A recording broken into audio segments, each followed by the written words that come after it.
Problem number 24. The speed of a transverse wave on a long cylindrical steel string is given by formula V equals square root from T over M over L, where T is the tension of the string, M is the mass, and L is the length of the string. Ignore any string stiffness and assume that it does not stretch when tightened.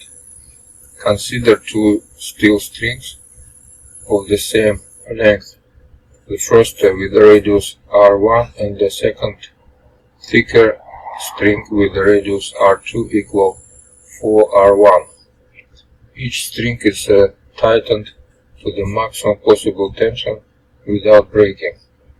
What is the ratio F1 over F2 of the fundamental frequencies of vibration on the two strings? Solution. When we increase radius 4 times, we increase cross-sectional area 16 times. It means that we can increase maximum tension 16 times. But from other hand, we increase mass 16 times, so we increase linear density 16 times. So it means that numerator and denominator we increase 16 times. It means that speed will not change for transverse wave. And we have speed equal fundamental frequency multiplied by wavelength. And because strings have the same length, lambda will be the same. So it means that the answer is 1. Problem number 25. Two identical cards A and B, each with mass m, are connected via a spring with a spring constant K. Two additional springs, identical to the first, connect the cards to two fixed points. The cards are free to oscillate under the effect of the springs in one-dimensional frictionless motion. Under suitable initial conditions, the two cards will oscillate in a phase according to this equation, where XA and XB are the locations of cards A and B relative to their respective equilibrium positions. Under other suitable initial conditions, the two cards will oscillate exactly out of phase according to this equation. Determine the ratio omega 2 over omega 1.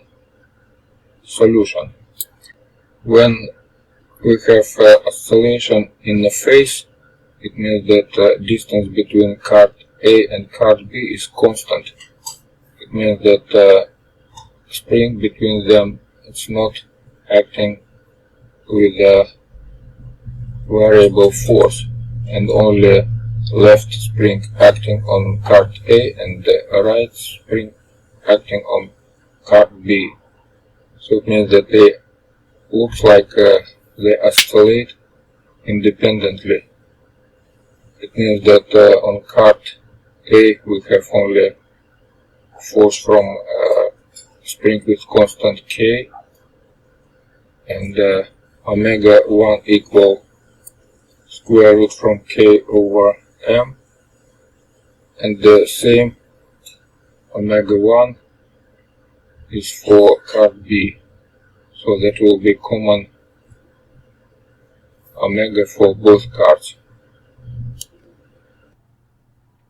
In second case, when they oscillate in out of phase, it means that we can take a middle point of this figure, and this middle point is not moving.